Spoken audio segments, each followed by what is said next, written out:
Hi everyone, welcome back to my channel. I'm Deanna and you're watching Orchid D. Welcome to a lovely late afternoon in the Shade House here in Brisbane. And I just wanted to do a quick video update today on the orchids that I repotted at the beginning of the year. So these guys were all repotted back in January, very early January, and now it's mid-April, so 3.5 months on, and I just wanted to show you the progress and how they're doing. They're all still alive and actually they're all doing fairly well. I guess, you know, they were the first lot of orchids that I've repotted and put straight into the shade house. So anyway, I'm running out of time before winter to really repot my orchids. I did a batch of phals today which weren't doing that well after being moved outside. They're all in quite heavy sphagnum mixes, and some of them had a little bit of like fungal infections on the leaves and stuff, so they're done, and they're probably the last lot of orchids that I'm going to repot, at least in terms of the warmer growing ones this year. And if I do, I will probably have to make a more conscious effort to let them recover indoors rather than outdoors, because the nights are dropping well below 20 consistently now. They're about 17 degrees on average, so any cooler than that, and it's not very conducive to recovery when the roots are trying to grow again and re-establish in their new pots.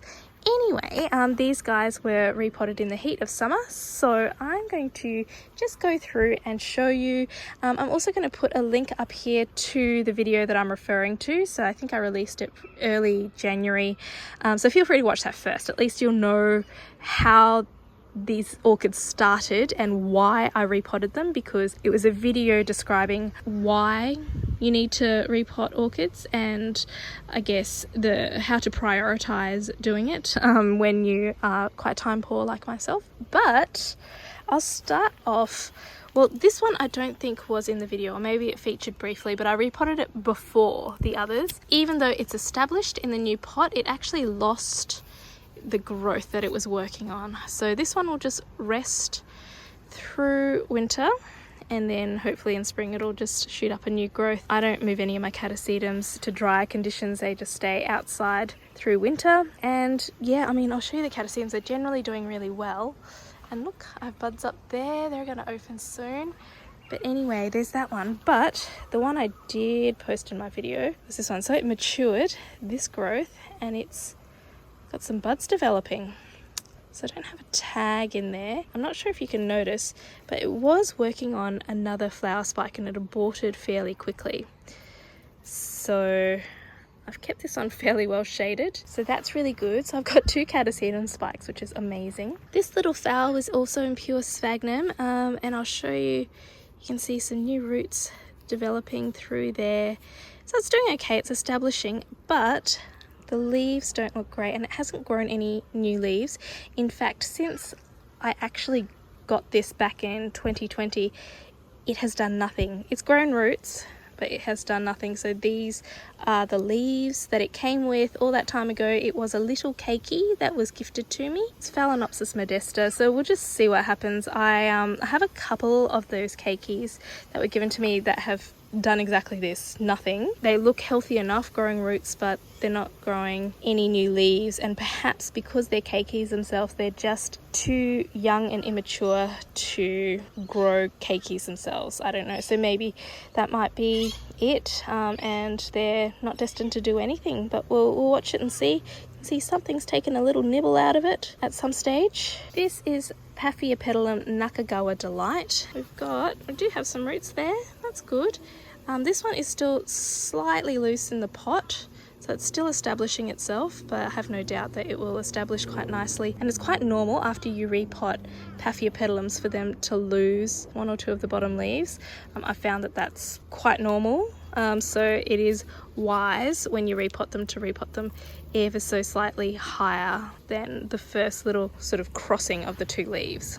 Now this is Bulara Matthias-Clammer, and I'll put a little snippet of how this orchid started. So it was a big plant in a big 15 centimeter pot, and it was doing extremely badly.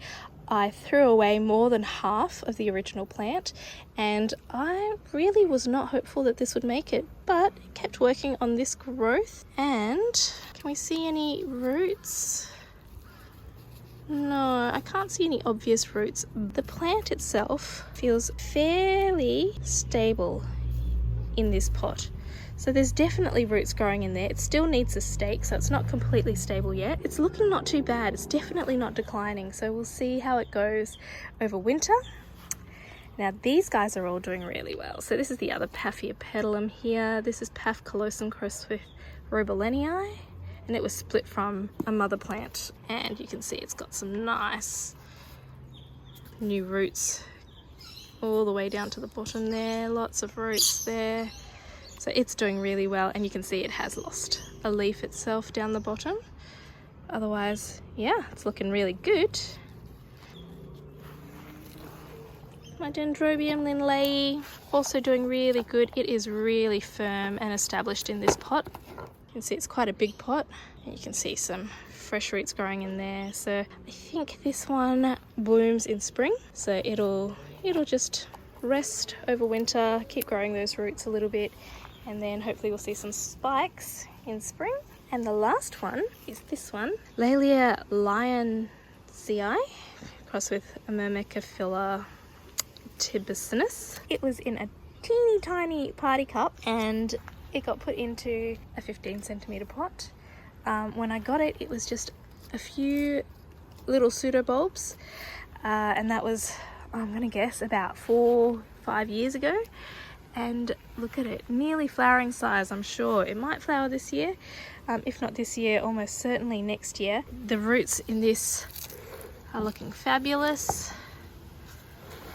Through there, some new roots down there, and I'm pretty sure it just had like some small growths developing, which have all continued to grow very strongly. So that's great to see. I just realized that I haven't put any slow release fertilizer in any of these guys, and for the most part, I mean, this one won't do anything over winter, but it's slow release fertilizer, so it will last, I think the Osmocote lasts like 8 or 9 months, so that's the job for this weekend. I'll put some fertilizer in these pots, but yeah, you can see that they're all doing fairly well, which is really good to see. All repotted right in the middle of summer, so you know, warm conditions, but you know, exposed to quite a lot of light. And you know, in the past I used to baby these orchids quite a lot after repotting, and these guys haven't really needed it. The most protection they got was being put on these lower shelves, but I mean, these two, the bigger ones, they got put straight up onto the top shelves there, exposed to all the light, maximum light from the shade house, and yeah, they've been fine. They've been very resilient, and haven't really deteriorated at all. They seem to be progressing really well. So yeah, and I mean, the other thing is, I guess, especially this one, I didn't disturb the roots a huge amount. So anyway, I hope you guys enjoyed this little update. I hope you guys are all having a fantastic Easter weekend, and happy growing until I see you next time. Bye.